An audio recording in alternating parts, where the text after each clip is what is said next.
Vince Del Monte, it's an absolute pleasure and an honor to have you back on the Modern Warrior podcast. We did a podcast before online, but brilliant to have you here in person and brilliant to have you here on Irish soil as well. Yes. And you're somebody that myself and a lot of others would look up to as a man who has climbed and perhaps got to the peak of the mountain of success. And in many ways, that's been the case. You've become incredibly successful in your business and in your purpose there. However, 18 or 16 months ago, I believe some cracks began to appear. And can you bring us back to that experience where you pretty much, in my opinion, and from what I could see, had your life in good order, things going really well. However, things started to slip and slide. And Yeah. Well, 16 months ago, this is public information now, got separated. Now, at the time, I didn't actually understand what the concept of I didn't understand what a separation was. But, best way to describe it was a massive disruption, massive disorientation that was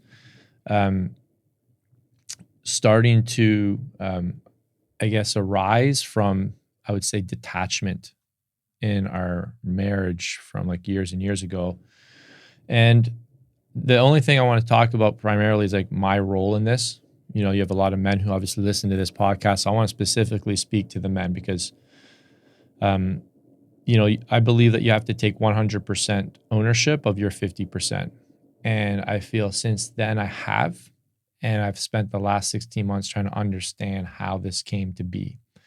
But, to sum it up, I was, a neglectful husband.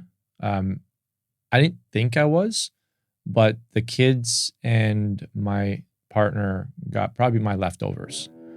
And I never woke up in the morning and say, I'm going to, neglect my family today, or I don't want this. I just was so driven. I was so focused. I was just so one-dimensional on just building my business, building my name, building, for the family. And I really felt like my heart was in the right spot. I figured out my purpose early on. So I think a lot of men can resonate. Like, that sounds like me. Like, isn't that what a woman wants? And, I guess there is an element of safety and security that every woman does want. And that's what I brought to the table. Massive stability to the home from massive amount of experiences. We were insulated in money. And our relationship now, kind of looking back, was kind of superficial. There wasn't a depth where, if you check my social media, you'd say, oh, Vince does date nights every Tuesday and he's drinking wine and they're smiling and they're at wineries and they're on trips and the kids are, it looked like a really happy, oh man, he's got it all together. And I will always remember my marriage as like more beautiful than not, but there were a lot of dark moments that I never dealt with. Things that were said, dysfunctional communication that I should have said, hey, we need to go get some help. Like this should not be happening right now. But I was so disconnected from myself. I didn't even have the capacity to connect with her. I had a lot of unprocessed trauma that, and I don't like talking about trauma a lot because I feel like it's an excuse because I still wasn't a grown adult. And it wasn't like she wasn't like giving me warning signs. It wasn't like she wasn't saying, hey, this needs to change, this needs to change. And whether her requests were realistic or not, that's not the point. I didn't change. I kind of just took my marriage for granted because, I grew up in a Christian home.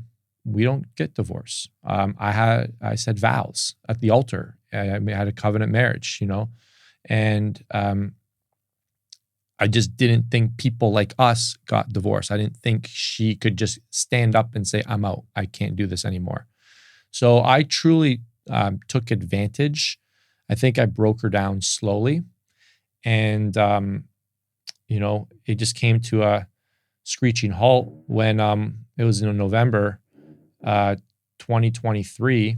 And it it's interesting because I was so disconnected from my family. Like my little girl, Amelia, she wouldn't listen to me. And it pissed me off. Like, and one night she just wasn't listening to me. This is so hard to like even comprehend that this was the reality of my relationship with my oldest daughter.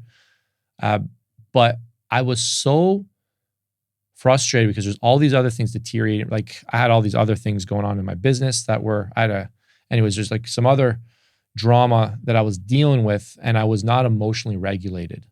Like I was not in control. I could not manage. I couldn't show up for the family unless things were going well in my business. I wouldn't be in a good mood. So the family never knew what version of Vince are we going to get today. And yeah, one night I just lost it, and I grabbed her by the ear, and I didn't hurt her, but like I grabbed her by the ear and wanted her to go upstairs to do what I told her to do. And I felt like so disrespected. And I felt so disrespected. It was almost an act against my wife as well, because like I felt so disrespected by her. And the reason my little girl's not respecting me is because she doesn't respect me. I just lost it. So, and then she lost it on me and had a meltdown. She had a nervous breakdown. Like she had maybe a panic attack because she's like, she felt that it was like physical abuse. I don't remember it like that, but I feel like I grabbed her ear. Like I didn't try to freaking rip her ear off, but like you never do that. And looking back, I wish I'd never done that. I've obviously a regret I always have. And me and her, we've talked about it, and she doesn't even remember, but she came downstairs to the office and she closed the door, and I was in such a state of disarray. I felt disrespected. I just wanted my little girl to listen to me. Although I probably hadn't earned her ear just because I'm her dad, because I hadn't spent a lot of time with her. So this was a byproduct of like years, right? This didn't happen overnight. So she basically said, you need to change, or like you got to move out or something like that. And I honestly like don't remember all the details. In therapy, like 16 months later, like we redid the night and we talked about it. And she said some stuff that I hardly even remember. I was in such a bad place. But from what she recalls, what I told her was, I don't love you and I don't love the kids. That's what I told her. Yeah. And in that moment, she said to me, this is the first time you've been honest your entire life. And that kind of took me back because I didn't mean what I said. And even in that state, I knew I didn't actually mean that, but I really wanted to hurt her. And in that moment, she mentally checked out. Like in her mind, that was it.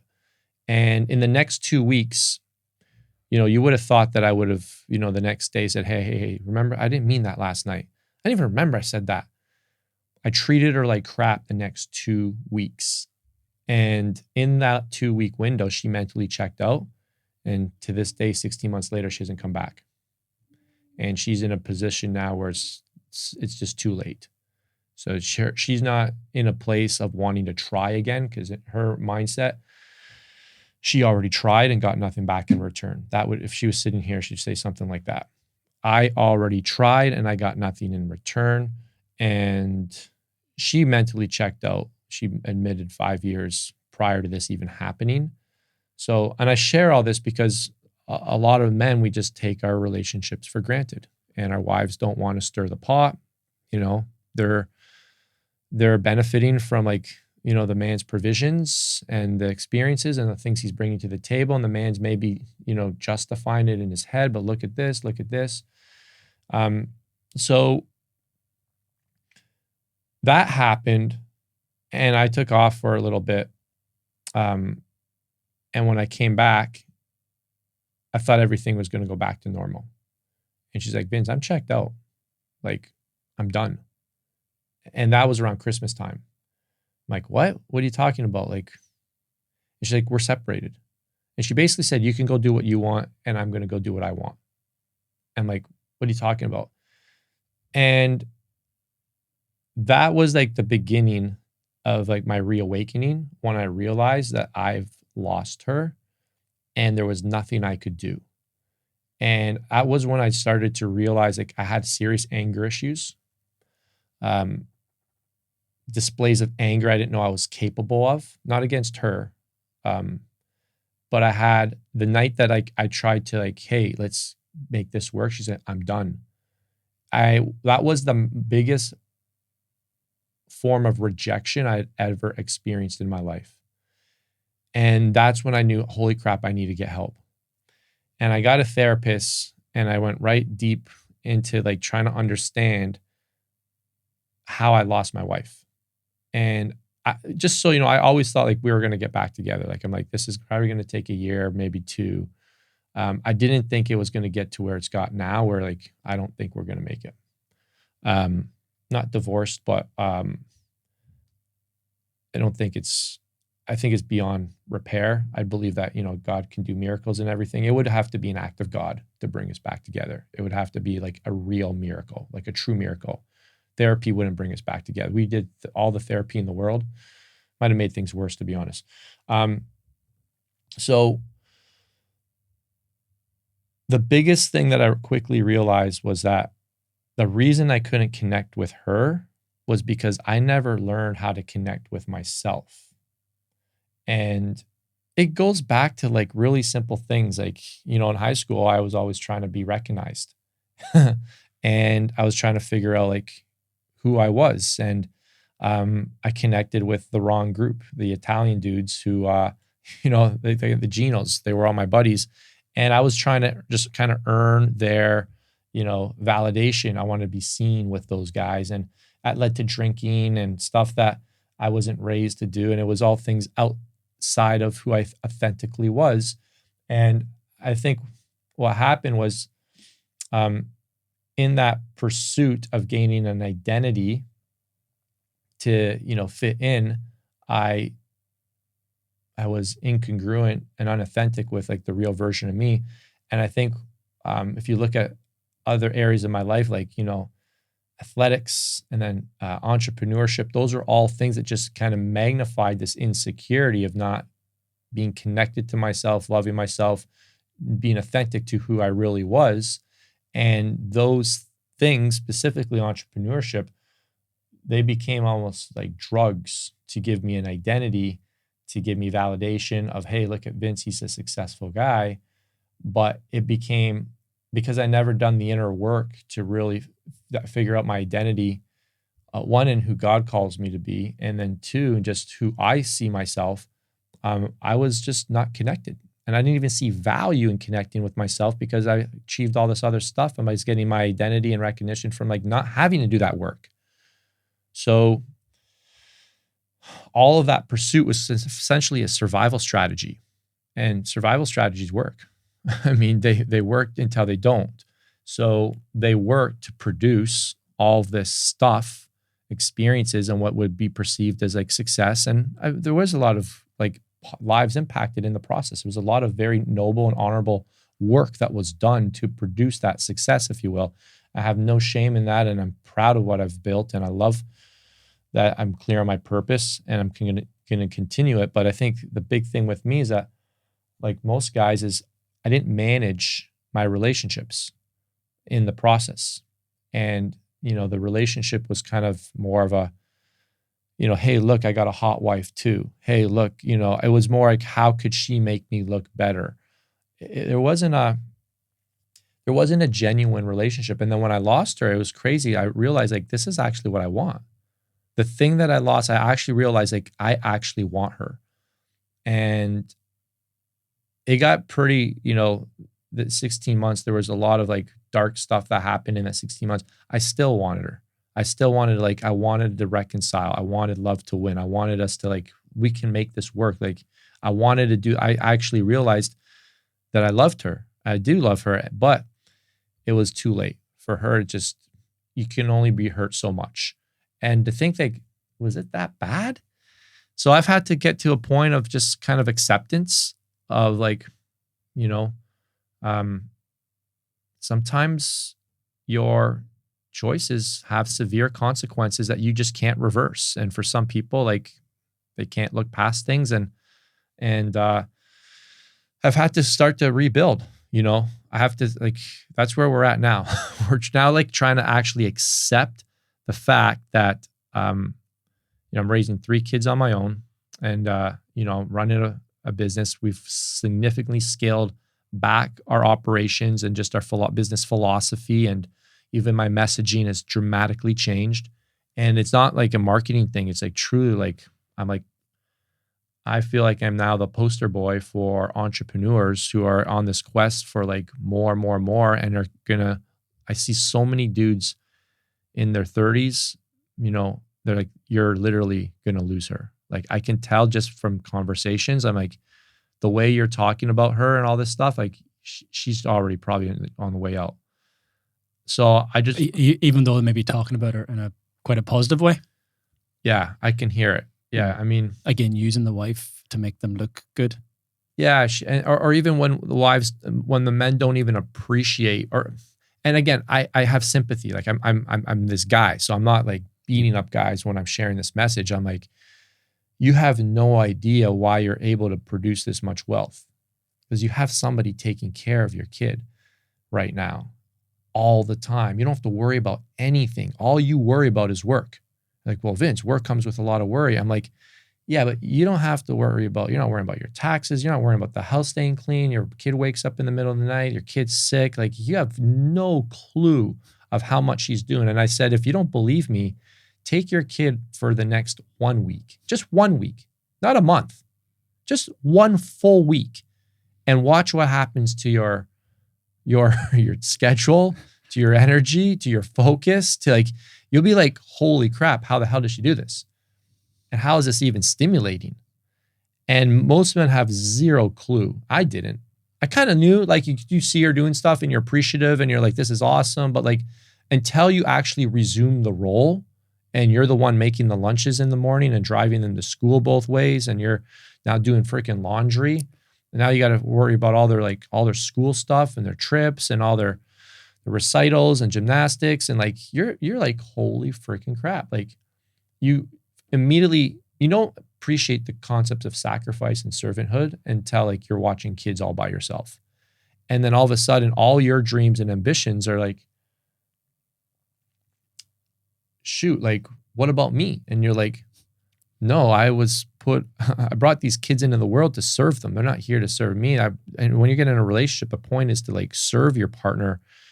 And then, I hear guys like, well, my wife's not keeping up to me. I'm outgrowing my wife. I'm like, well, no crap. All you do is freaking focus on yourself.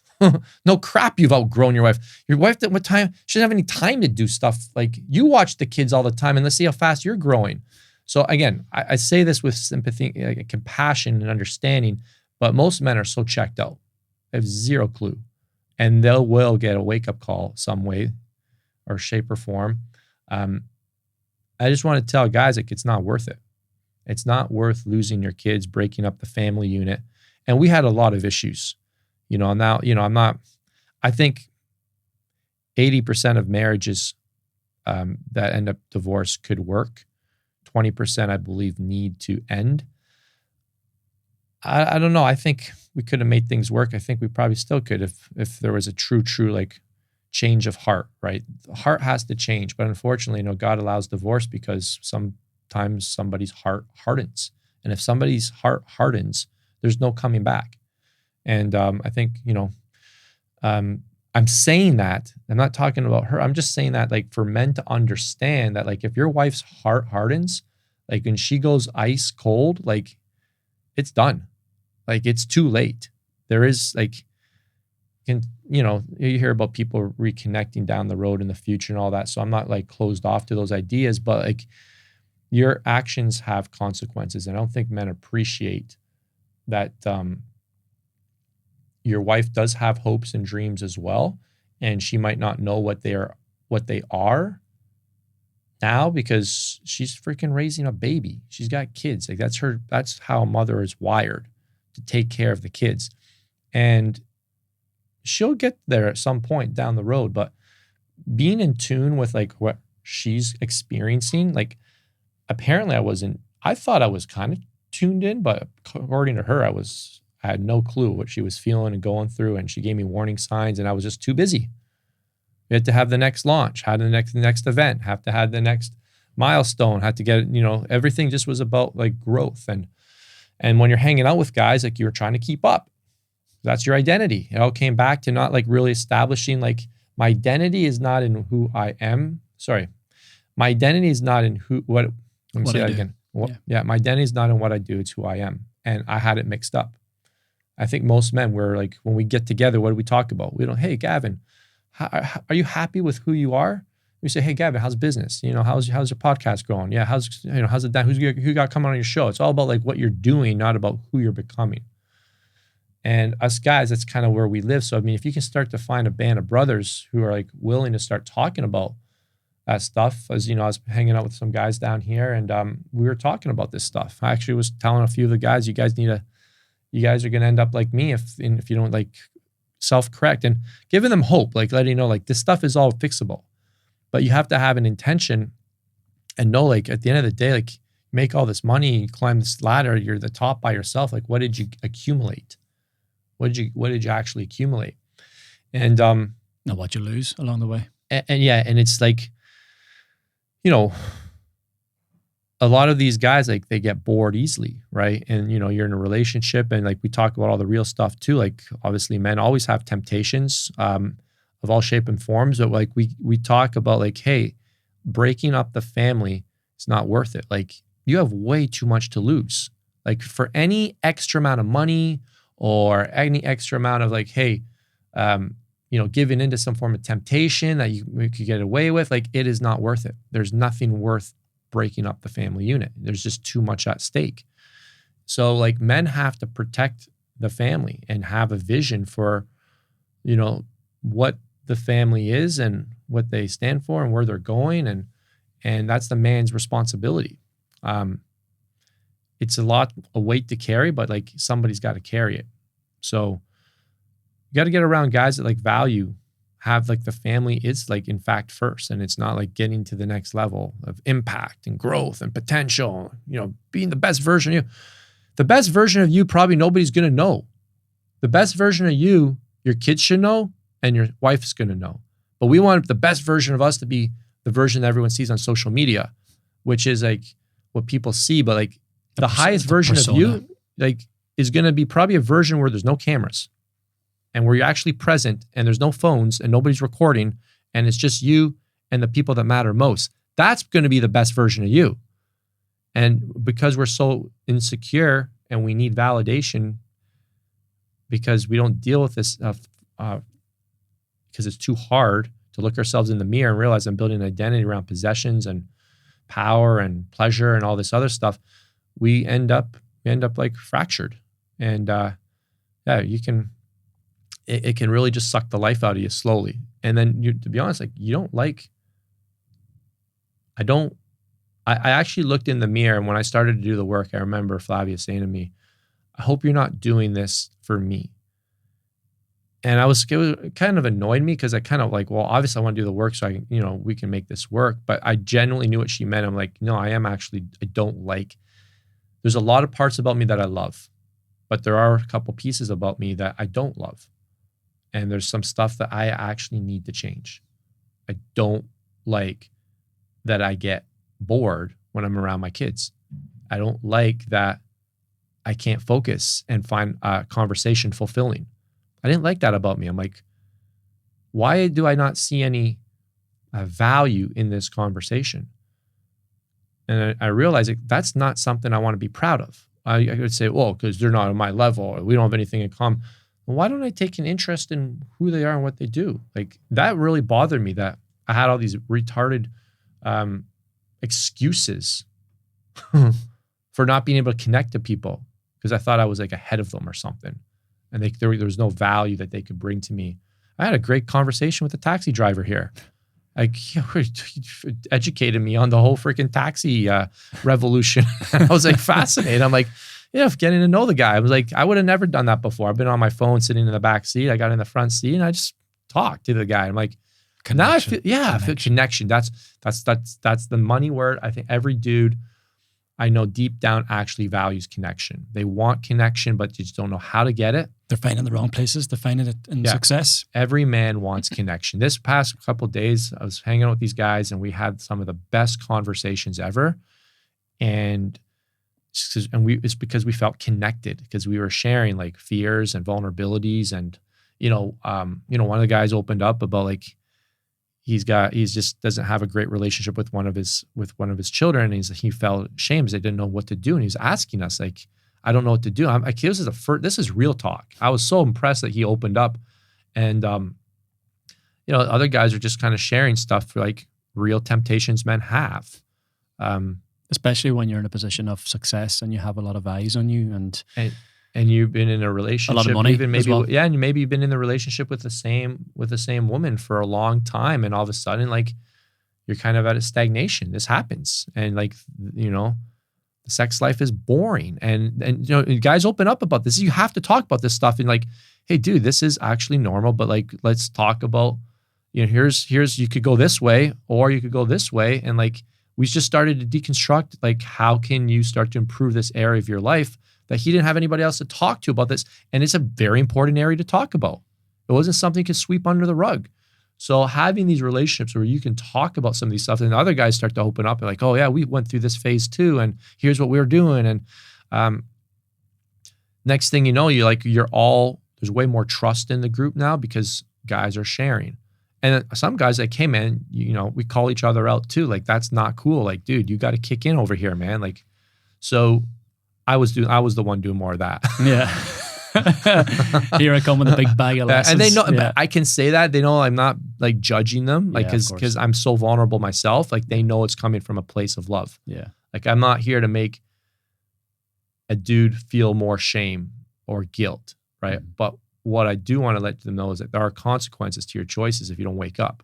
So, yeah, I identified that you were making a lot of changes to your life and what seemed to be a lot of changes to your identity over the last year. Now, I didn't know that you were going through a breakup with your wife, but I was very curious in terms of, okay, where has this Vince come out of, who has removed caffeine from his life, who no longer takes TRT after being on it for 12 years, who's opening up and being more vulnerable. And this was all the consequence of your breakdown? Yeah. So through my therapy, I worked with somebody who specializes in rebuilding the brain through these supplements, Biome Tech, and I'm not associated with them in any shape or form, but things that rebuild the gut, basically cell regeneration, and essentially they light your brain on fire.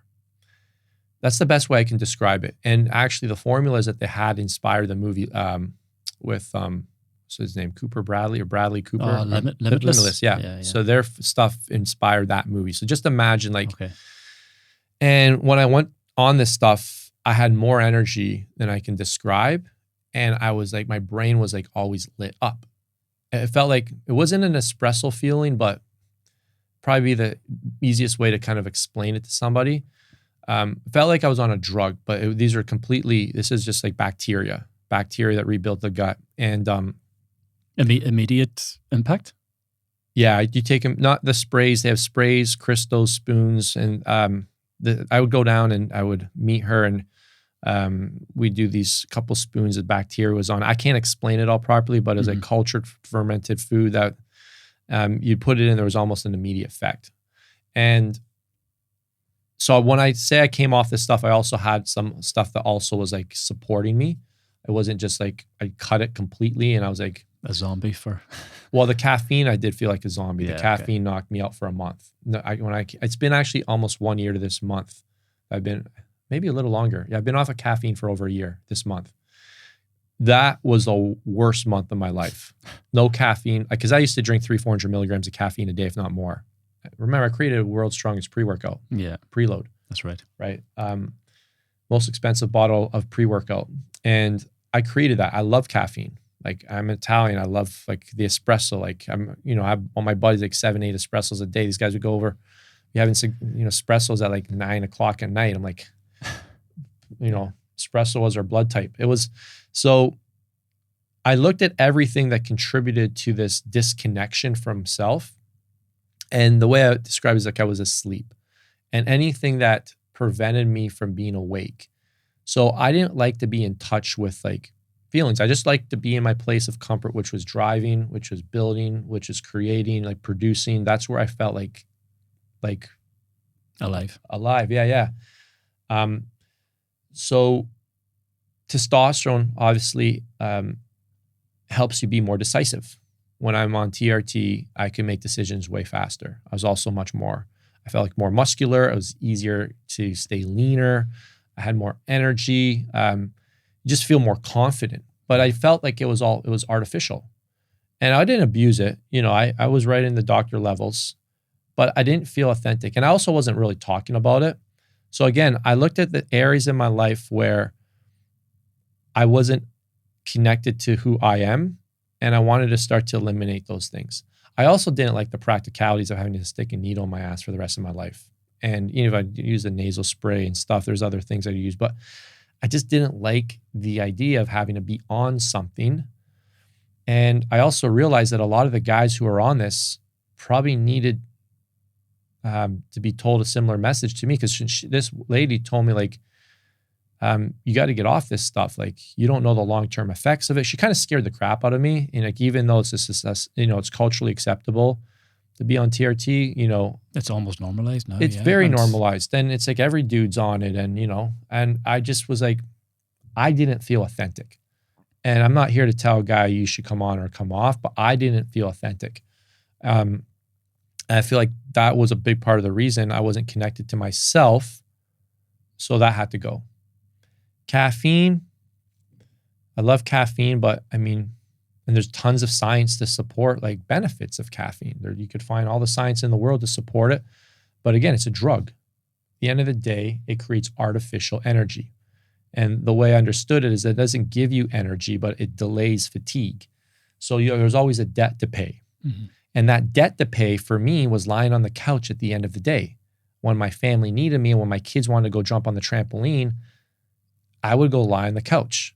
I had too much caffeine. So I almost like used the caffeine on me. It's not like at the end of the day, I'm like, okay, just give me a second, guys. Let me go get some more caffeine so I can go play with you guys. I took the caffeine to serve me and to build the business. So I like robbed my family of the time. I should have been taking I should have been taking caffeine at 4:00 in the afternoon, not in the morning, so I could go play with the kids and so I could be present in the evening time. Instead, I come home and I just go lie on the couch for an hour and a half at night. And then I'm like, Vince, when are you making dinner? Vince, when are you making dinner? So like, I just started to look at it from a lens that this was all for myself. And then the alcohol, the alcohol was, I think, just a tool to enhance just a lack of love in myself. I just felt like in parties and social environments, I didn't like who I was. I felt like I was boring, or I felt like I didn't bring this version of me that was like a lot more fun. The persona. Yeah. My brother jokes around. Yeah, he said you have to rely on your personality. And I was, as a kid, it's not a big deal. It amplifies the occasion. Of course it does. But then I thought to myself, is there a way to get to a place where I don't need it? Alcohol, I haven't cut out completely, but I went for almost over half a year with no alcohol.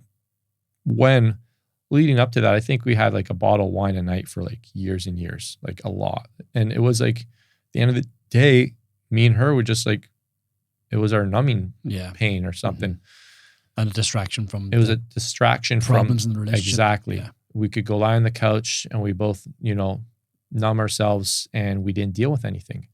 So that had to go.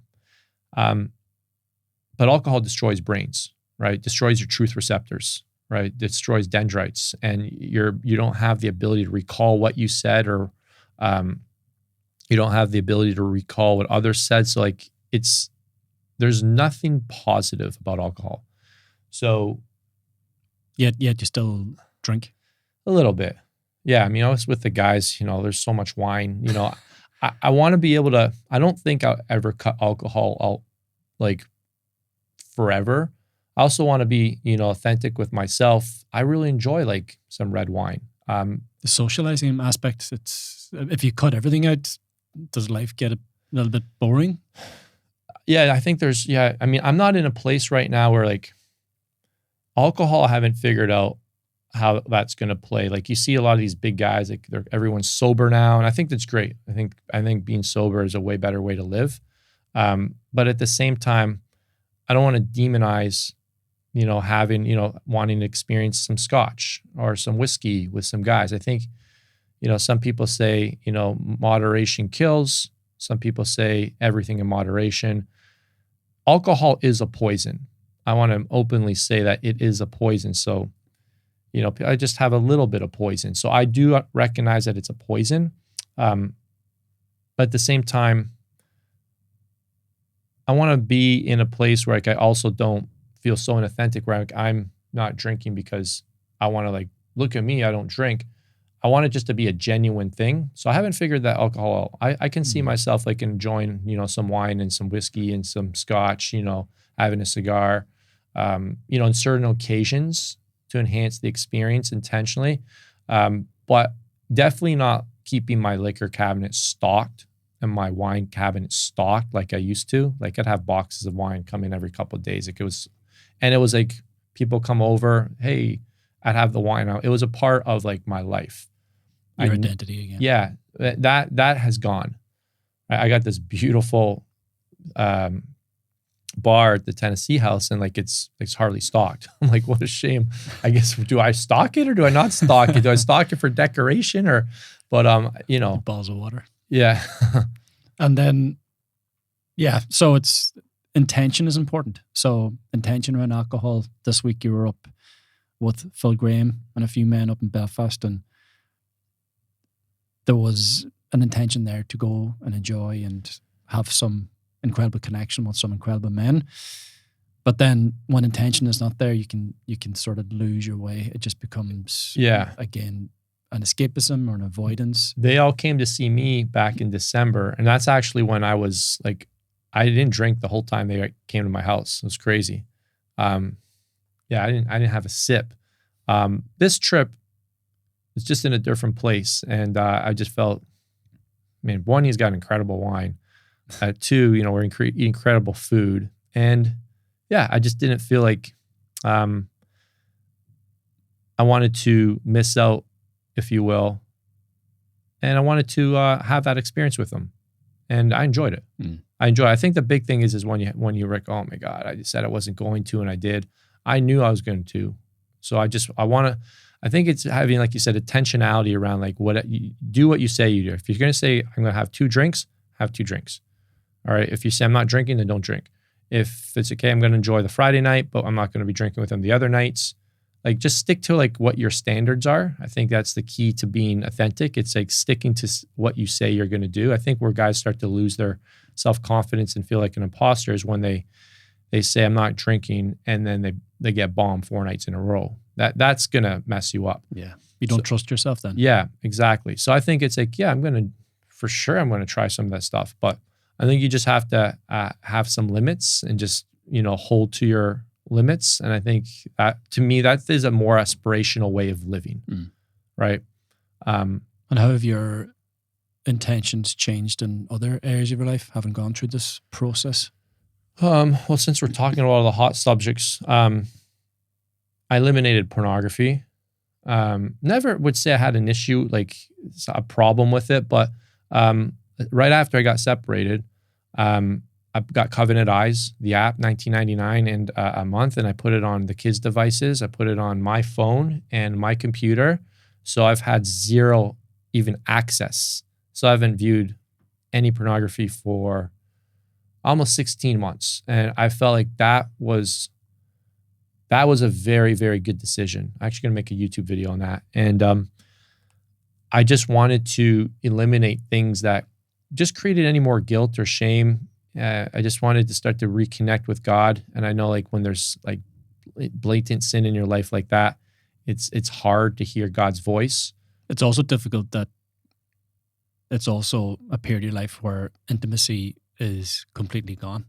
Yeah. And I knew I was vulnerable, and I knew I didn't want to be vulnerable, where the problem was so severe. I was so awake. I wanted to fix it. I didn't want anything to interfere.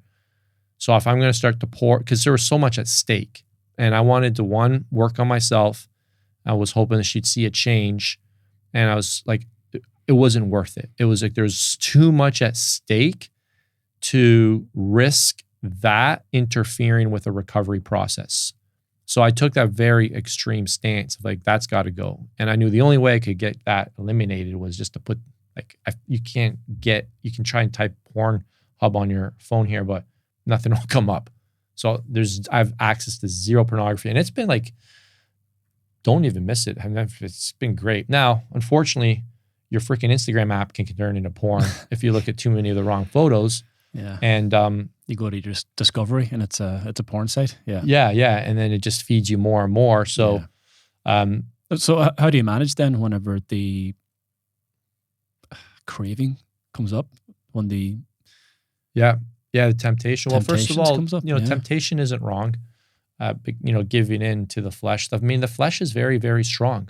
The flesh is one to recognize, like, these are not desires that you need to be ashamed of.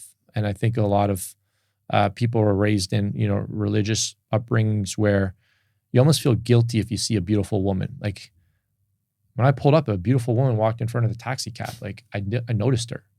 I think where you get yourself into trouble, like the first look is innocent.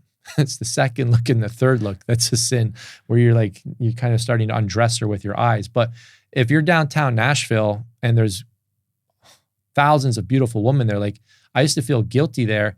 I'm like, you can't control a beautiful woman walking in front of you, but you can also control what environments you put yourself in. So I think you got it. There's like two parts of it. There's one to, if you're struggling with something, don't, play with fire.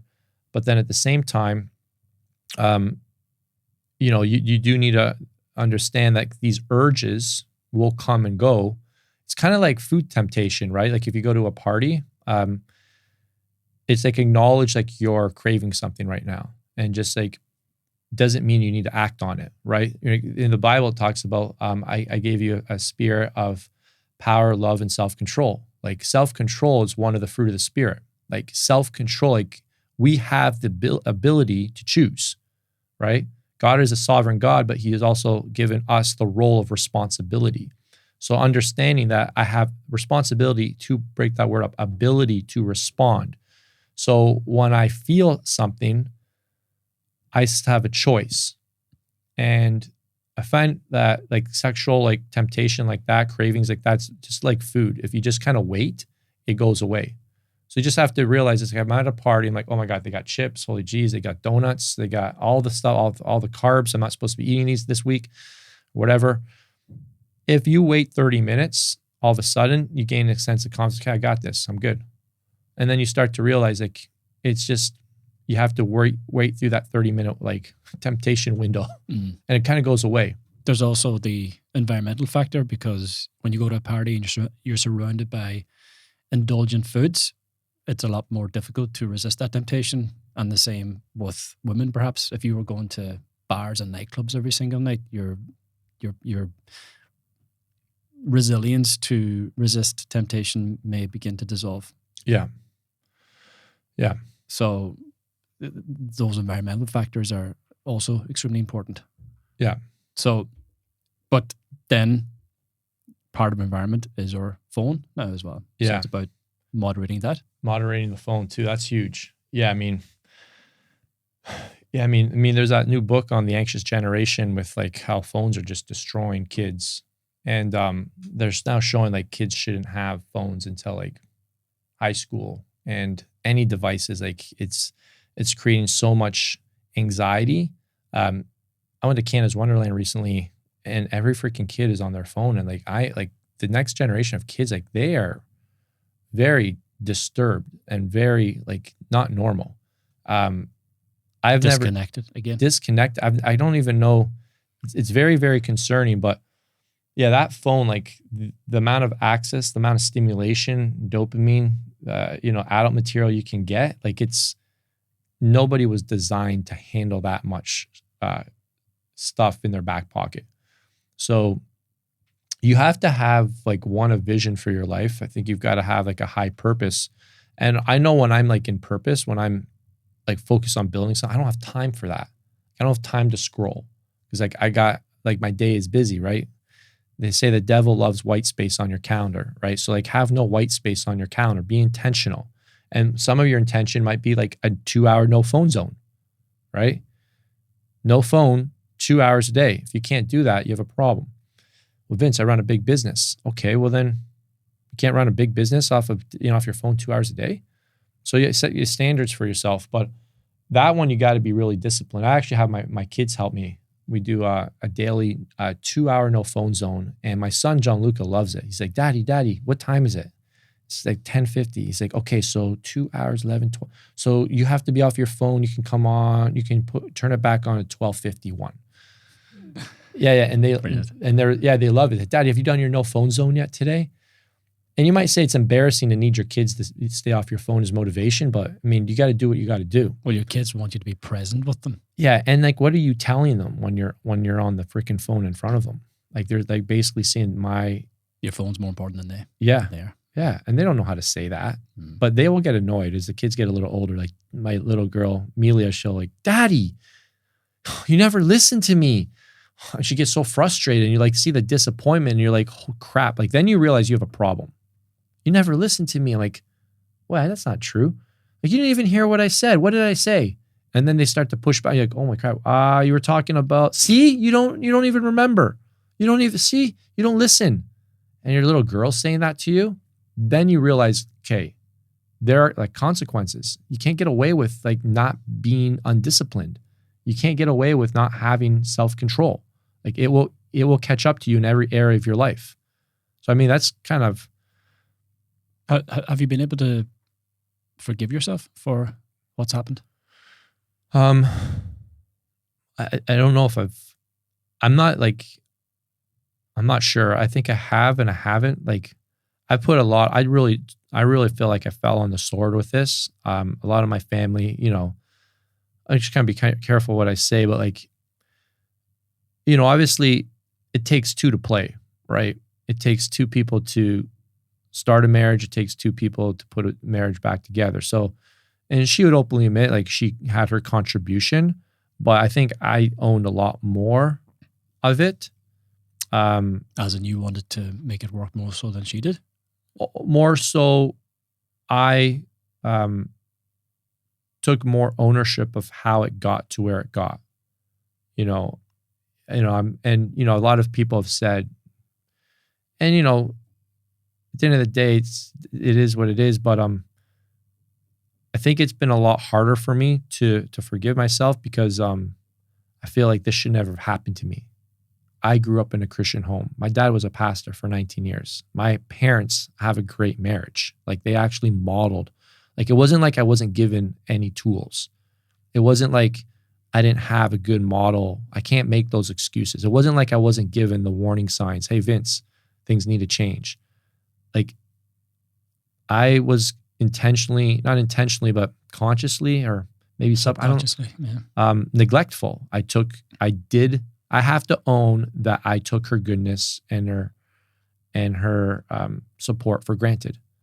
And that's been really hard to know, like I played a role in breaking up the family unit. But all this was happening was you're unaware of it? I mean, this is, if you, you didn't know then what you know now? I didn't think it was that bad. It was like we were building a house in another country while everything was falling apart. We had a great life. There was a lot of great experiences. The kids are in private Christian school. She's got a chef. She's got a personal trainer. She's got everything. We go down to Florida. Didn't have the connected husband. What she said, she wanted a relationship, but at the same time, I'm looking at all the things that we're doing, and I think we both had intentions to get down to Tennessee and make things work down there. And I think building the house for her was a distraction. And, I'm like, we're building a dream house in another country. I'm getting a visa for crying out loud. We're doing all the stuff we have to do to cross the border.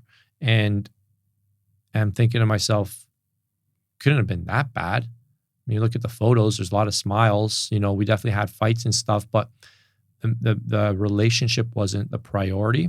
And I think that's where I have a hard time forgiving myself because I was given all these warning signs and I'm like, I feel like I need to suffer now. I feel like I need to, and I know there's a degree of truth to that and not, but I feel like I need to almost be punished. Like I deserve this. And there's almost you need to pay, like you need to do penance for a long, long time. And I don't think that's biblical. Maybe somebody can chime in who's listening, but that's kind of like where I went. Like whatever negative things come my way, I deserve this. And I maybe a bit of truth in terms of like consequences, but that the forgiveness piece has not come easily or quickly. Not there yet. You need to pay your penance first. It's almost as if you have to go through the suffering in order to find acceptance and forgiveness. Is that the way? When you've paid the price? I know God's forgiven me. Yeah, I think it's something I need to do. I don't know if I've fully forgiven myself. I don't even know what that like kind of feels like. I feel like it's still so fresh. But maybe I have forgiven myself, but I'm still feeling I'm still in a lot of pain. It's not like this hasn't been like, okay, that was a chapter, that's over. And I can't wait I'm excited for the future now. I haven't got to like this stage in transition where I'm dreaming again. You're still in the past. Yeah, I'm still in like the disorientation phase. Yeah, I'm not in the, okay, I've fully accepted.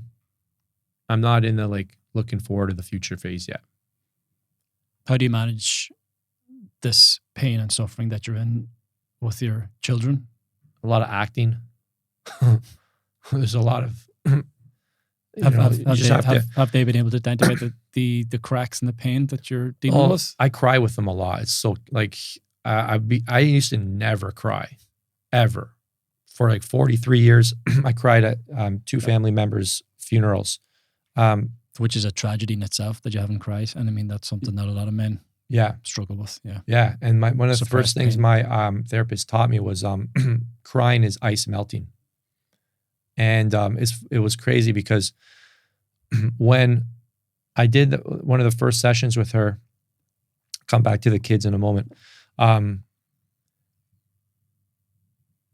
we wanted to figure out when was the first time in my life that I had experienced rejection and loss and disappointment. And because that was the trigger, like it was that late December night when I came back after a few weeks away and I thought everything was going to be fine. She's like, I'm gone. I'm done. Like it's too late. And that's when I lost it. I destroyed a lot of things in my home. I didn't touch her, but I completely lost control. And that's when she's like, you can't handle rejection. And I never even really processed that word rejection. And that's where I wanted to start the therapy. So the lady, she took me back in time and we were trying to figure out like when was the first time I experienced severe rejection, loss, disappointment, because those are the feelings that were coming up. And we brought it back to my grade 10 officer cross country meet at the end of the race when our team was expected to do really well and I was expected to perform. And at the end of the race, 5K race in Castor, Ontario, there's 400 meters left. It was pouring rain, super muddy. I experimented with eating too many bananas the night before. It was a dumb idea. And I collapsed like with 400 meters left in the race. And I had to practically crawl in on the mud, like with the last 400 meters. And I went from like being in the top 20 to like in the 80s. And our team, we all shit the bed.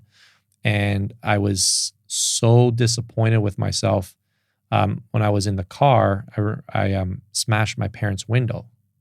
And I don't know even where that came from. Like I didn't grow up like around violence or fighting or punching stuff. So I didn't even know how I did that. But I did that. And the therapist wanted me to go back to that day when I was 15 years old. And she wanted me to, she said, have you ever talked to your 15-year-old self? And as soon as she said that, I got this wave of emotion and I started to cry. And I didn't know what was happening. And she said, what would you tell him? And I started to like cry more. And then I completely lost it. And I started like crying uncontrollably And I've never had this happen to me before. I could not stop crying. And I started to talk to him. And I realized that that little boy, that 15-year-old boy, had never, ever had anybody like coach him through that loss and disappointment and rejection, and to say that it's okay. It's just a race. You know, we'll get him next time. I'm here for you. You did your best. You ran your heart out. And I'm not exaggerating, Gavin. For about 40 minutes, I was crying uncontrollably. And I was like trying to she was on Zoom, and I'm like, what's happening? What's happening? I don't know what's happening. She says, you're grieving. I'm like, what's that mean? She's like, you're grieving for the first time in your life, unprocessed emotions that you've never grieved. I'm like, why can't this won't stop? So I was trying to convince her, like, I'm not faking this. I'm not faking this. She's like, that's okay. And I just talked to him, and I bawled my eyes out for like 40 minutes with her on Zoom. And that was the day that like I would say my heart reopened. My heart like cracked open. And then she said, we're going to go on a journey together. It's going to be the longest journey you ever take. I'm like, what journey is that?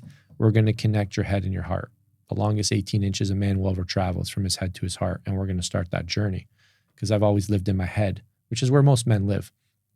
And she said, we're going to start living from your heart. And that's kind of where my therapy started. And I realized I was never connected to myself, which is why I couldn't connect to people in general. My team, my clients, my family. I was there, but I wasn't there. And now you ask me about my kids. I came down for my birthday, and they all had presents. And as soon as I saw them like jump out and surprise, happy birthday, I just burst out crying. Like I can cry like on the spot. Like I'm just so much more connected to my heart that my little girl, Brianna, she's like, when sometimes I'm not crying when we're watching a movie and it's a little sad, she'll look up to me. She goes, Daddy, are you crying? She's always checking on me, because she's like, she looks at me like, Daddy cries a lot.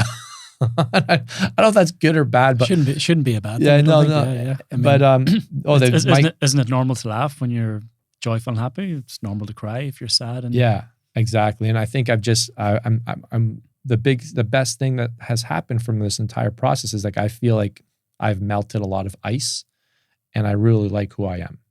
I really like that I can connect and that I feel alive for the first time in my life. Nice. And unfortunately, it took that sledgehammer to crack my heart open. But I mean, if that's what was necessary to now have like a great relationship with my kids, I guess I'm going to focus on that positive. Amazing, man. And Vince, thank you so much. This has been a brilliant conversation, a very important conversation. And I think a lot of men listening to this will relate deeply to it, me included. So thanks for being so open and honest and vulnerable and sharing this with us. And for anyone who's listening to the podcast, where can they find you? I know you're across all platforms. They can find me on Vince Del Monte on Instagram, Vince Del Monte Podcast Show, Vince Del Monte YouTube, Vince Del Monte on Facebook. Brilliant. Thank you, Vince. And until next time, I'll shoot to the States and do the next podcast. Amazing. Brilliant. Thank you, my man. Amazing.